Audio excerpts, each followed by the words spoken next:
কষি হয়েছে 4-5টা মতো। হ্যাঁ, এটা একটু বেশি দিন হয়ে গেছে। ওই পাশে আরেকটা রয়েছে 4-5টা, কিন্তু অতগুলো তোলা লাগবে না।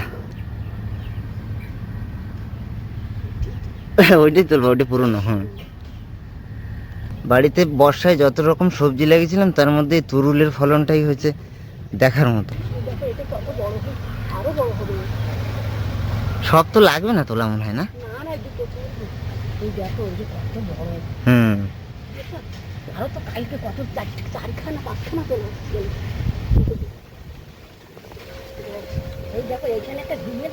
হ্যাঁ, ও মাটিতে পড়ে গেছে তো, ওটা উঁচু করে দেওয়া যায় না? ওটা এটাই বাদায় দাও। হ্যাঁ,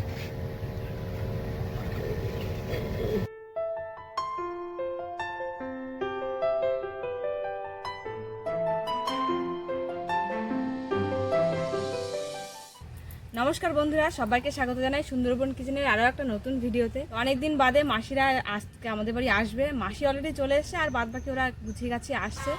তো সেই উদ্দেশ্যে আজকে এই আয়োজন।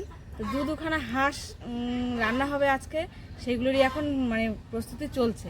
আর আপনারা তো প্রত্যেকেই জানেন যে আমার বাড়িতে একটা ছোট্ট ফার্ম মতো আছে, সেখানে আমি হাঁস মুরগি সব পালন করি। তো যখন যা আমাদের বাড়ির যে মাংস বা ডিমের চাহিদা যেটা হয়, সেটা আমাদের ফার্ম থেকে কিন্তু পূরণ হয়ে যায়। তো যাই হোক, এখন চলুন গিয়ে তাড়াতাড়ি কাজ শুরু করি, কারণ যত বেশি দেরি করব তত আমাদের খাওয়া দাওয়ার জোগাড় করতেও দেরি হয়ে যাবে। তো চলুন যাওয়া যাক এখন রান্নাঘরের দিকে। দাদা বৌদি এখনো আসেনি, মাসবনি এসছে একা সবে। আর সবজি টবজি কাটা হচ্ছে এখানে বসে, মা কাটছে। অন্তিকা জল আনতে গেছে। কচি আছে মা? একদম কচি। দানাটা না? না, দানা হয়। বাহ,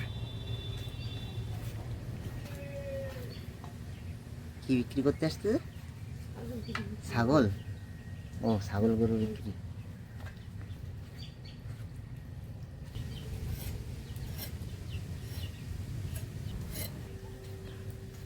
মা এখানে খালের পাড়ে বসে একা একা হাঁস ছালছে। জল গরম হয়েছে ঠিকঠাক? হ্যাঁ, জল গরম হয়েছে ঠিকঠাক। আর তোর বাবা এসে কেটে দিয়ে গেছে। ঘরে বসে কাটবা না এখানে? না না, এখানে সাথে ছুলি ছুলি গুছাই নি। হ্যাঁ, লোমটুমগুলো তারপরে ঘরে নিয়ে যাবো। দাদা আসলো এক্ষুনি। আমাদের কিন্তু কাটা টাটা হয়ে গেছে, এর ভরসায় বসে বসে আমাদের দেরি হয়ে গেল, নাহলে আর একটু আগে হয়ে যেত, তাই না মা? হুম, কি করছিলে তুমি বাড়ি? আমাদের লেবু তো হয়ে গেছে লেবু? হ্যাঁ এই গেছে এ তো সেই কি লেবু, গোল লেবু। হাইব্রিড যেটা বৌদি কই, দেরি হবে আসতে নাকি? এইবার কি কাটার দায়িত্ব তোমার? হ্যাঁ, এই একটা ছিল, এটা আমি কেটে নিই। আর চাল দিন, জলটা একটু গরম হোক তারপরে দেবো। আজকে একদম সবার ফার্স্টে উনুন ধরিয়েছি। উনুন ধরিয়ে জল গরম হলো, আর সেই উনুনেই একবারে ভাত তুলে দিচ্ছি। এখন জল গরম বসিয়ে দিয়েছি, এটা কেটে নিয়েই দেবো।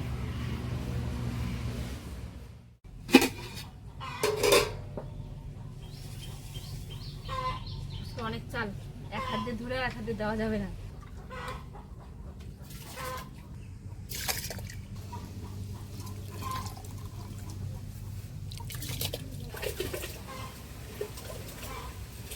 ভালো করে ছুলে এই জল দিয়ে ধুয়ে নিয়ে কাটবো, কাটার পরে আর ধোবো না। এমনি যা জল বেরোবে এই রান্না করার সময়, এক ফোঁটাও জল দেবো না, তাই যা বেরোবে। আপনারা অনেকেই বলতেন বন্ধুরা যে তুরুল কি, তুরুল ডাটা খাই আমরা, পোল্লার ডাটা। তো এই কিন্তু সেই গোটা অবস্থায় দেখেছেন, এইগুলোই কিন্তু সেই পোল্লা, তুরুল, ধুন্দুল, যে যা নামে চেনে, এই হচ্ছে সেই। আর এর ডাটা খেতেও কিন্তু খুব ভালো লাগে, ঝিঙের মতোই লাগে কিছুটা খেতে, কিন্তু ঝিঙের থেকে এটা একটু বেশি মিষ্টি মিষ্টি লাগে।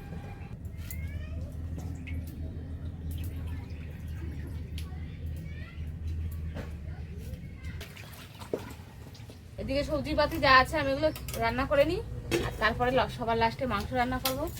সবার প্রথমে রান্না করব হচ্ছে কি জানো, কুশি। কুশি ভাজা করব, তেল দিয়ে দিই কড়াইতে কুশি ভাজা করার জন্য। কেটে রাখা কুশি দিয়ে দিচ্ছি।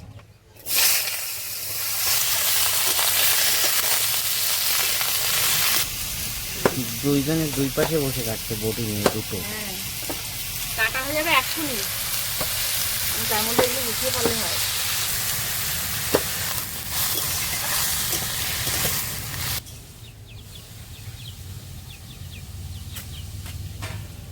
দীর্ঘ দীর্ঘ 1 বছর পরে মনে হয় বাড়ির আবার এইসব সবজি রান্না হচ্ছে। এইসব 1 বছর পরে বাড়ির সবজি? এইসব সবজি বাজার দিয়ে আমার সঙ্গে কিছু কিনে আনছিলাম, তো তার গাগুলো শক্ত হতো, ভেতরে দানা কচি, কিন্তু কিরকম হয় তার এগুলো মনে হচ্ছে কি সে তেল তেলে দারুণ, দেখতেও খুব সুন্দর লাগছে। মা একটু মোটা মোটা করে কেটে দিয়েছে, তাই যে শুনতে বৃষ্টিটা কেটে যাচ্ছে। হয়েছে? হ্যাঁ, বেশিটা সময় লাগবে না। চিংড়ি মাছ কটা দিয়ে কি এই রান্না করবা? হ্যাঁ, ওটা দিই। আচ্ছা করো। এবার হচ্ছে পোল্লার তরকারি হবে। আবার তেল দিয়ে দিই একটু, দিয়ে দিচ্ছি এই মশলাটা। এবার দেবো কেটে রাখা সবজি আর আলু।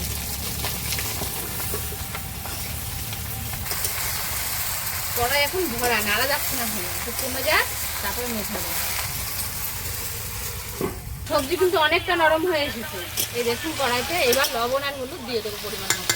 লবণ দিচ্ছি, হলুদ। বুঝলি ঝোল বেরোচ্ছে। জল দিওনি একটু না?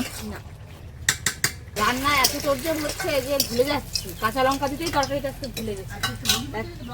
হ্যাঁ, গুড়ির জন্য সব ভুলে যাচ্ছে। কাঁচা লঙ্কা এখন তেলের মধ্যে ভেজে দিয়ে দিচ্ছি একবারে ফোড়নের সঙ্গে।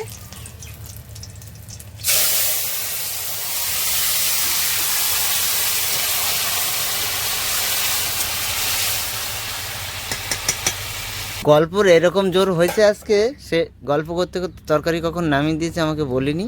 মনে নেই।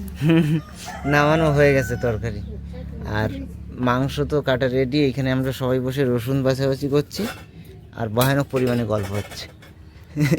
আমাদের রান্না হয়ে গেছে, কুশি ভাজা আর ওই ধুন্দুলের তরকারি। আর এইবার মাংস রান্না হবে, তার জন্য মশলাপাতি সব গোছানো চলছে। জিরে আদা এসব ভালো করে বেটে নি সুন্দর করে একদম। আর রসুন রসুনগুলো হালকা থেতো করে দেবো।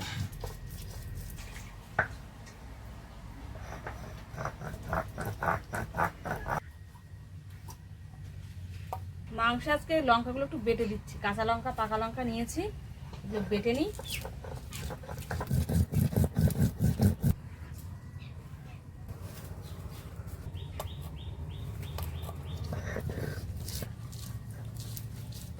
মাংসের কালার পুরোনো হয়ে গেছে, তার সুন্দর লাল লাল হয়েছে। দেখো যে এই মেটের পাশে রাখলে কিছু তফাৎ বোঝা যাচ্ছে বেশি। মাংস রান্না সবকিছু গোছানো হয়ে গেছে। কড়াইতে বেশ খানিকটা তেল দিয়ে দিচ্ছি, আলু ভালো করে ভেজে নেবো সেই তেলে। তেল খুব ভালো গরম হয়ে গেছে, এর মধ্যে আলুগুলো ছেড়ে দেবো আস্তে আস্তে।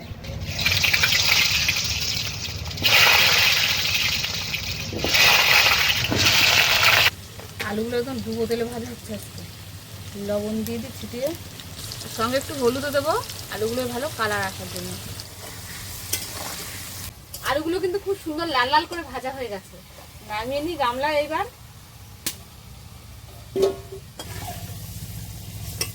2-3টে তেজপাতা আর একটু গোটা জিরে দিয়ে দিচ্ছি তেলের মধ্যে।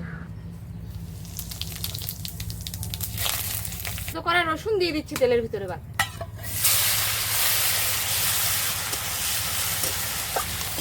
রসুনের কাঁচা গন্ধ চলে গেছে, এবার মাংস দিয়ে দেবো সব।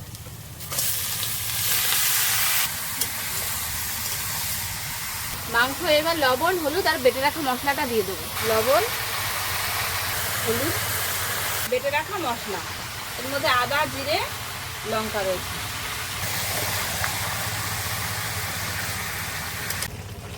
মাংসতে তো যা একটু বাটা লঙ্কা দিয়েছিলাম, আর তার সঙ্গে একটু গুঁড়ো লঙ্কাও দিয়ে দিচ্ছি, যে খুন্তির উপর ঢেলে নিয়েছি, এটা দিয়ে দেবো।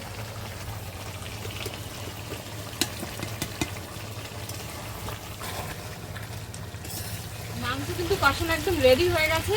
ওর মধ্যে একটু এখন গোটা রসুন দিয়ে দিচ্ছি, আর সেই সঙ্গে দেবো ভেজে রাখা আলুগুলো। দেখ কড়াই ধরে ধরে এখন একদম কষানো রেডি। এবার দিয়ে দেবো গরম জল। কানায় কানায় হয়ে গেছে একদম, বুঝলে তো? কড়াই ছোট। থাক, আর দেবো না। ওই দেখো এখনই যাই ওরকম করে করে উঠে যাচ্ছে। গরম জল তো, একটু বেশি করে জল দেওয়া হলো, মানে অনেক দিনের পুরনো হাঁস, 1 বছর 1.5 বছরের কাছাকাছি বয়স।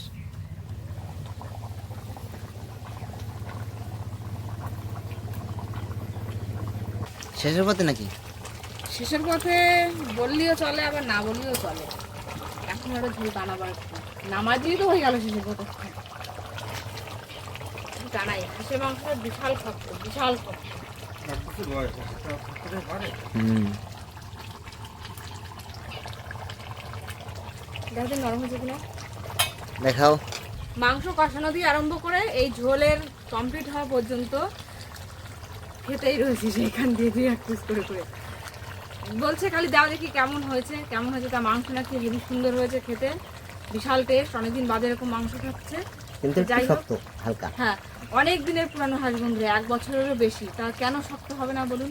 আর হাঁসের মাংস এমনিই শক্ত যদি আপনারা 4-5 মাসের মাংস মানে খাওয়া হয় সেটাই তাই কত শক্ত এর তো কত বেশি হয়ে গেছে।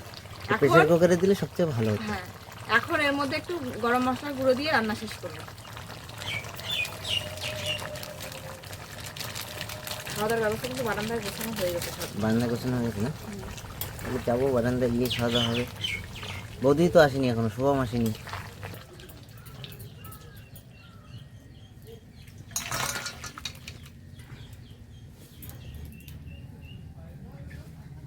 ঘরের বারান্দার এক মাথা দিয়ে আমরা এখন খেতে বসছি, 3টে বেজে গেছে। দূরে বসে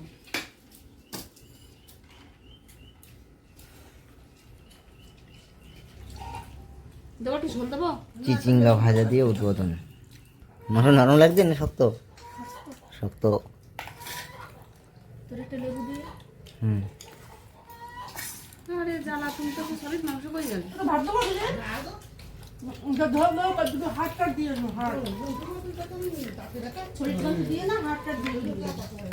আরেকটা মাংস নিবি? কেন আরেকটা মাংস নেও। 1 পিস মাংস খালি হয়। চামড়াগুলো এমন কুচনো কুচুইছে আর খুঁজে পাওয়া যাচ্ছে না। শক্তগুলি তো ছোট করে দিয়ে তারপর পাট করে দিলে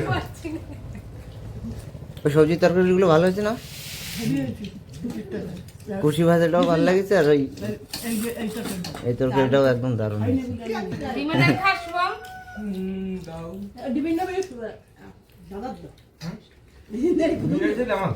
দাদাও তো খায়, দাও। আমরা কি আর উঠবো না খাওয়া দাওয়া করে? সবাই তো চলে গেল, খুদুনদা চলে গেল, শুভম চলে গেছে, বাবা চলে গেছে, আমারও তো দেরি হচ্ছে। আমি তো লাস্টে বলছি আমি তো বেশিক্ষণ আছে বলছি মাংস কিন্তু বন্ধুরা দারুণ হয়েছে খেতে, টেস্ট। আর তা বলে একটু শক্ত আছে। প্রেশার কুকারে দিয়ে রান্নাটা করলে সিদ্ধ করে নিয়ে অন্যরকম লাগবে। না একেবারে খাওয়া যাচ্ছে না তা না, দেশি মোরগ হাঁস যেরকম শক্ত হয় সেরকম।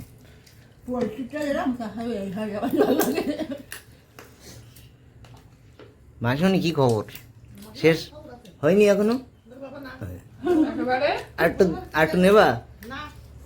একেবারে আর একটু বসবে বসে খাই আর খাওয়া শেষ করতে করতে সন্ধ্যা হয়ে যাবে শুরু করবে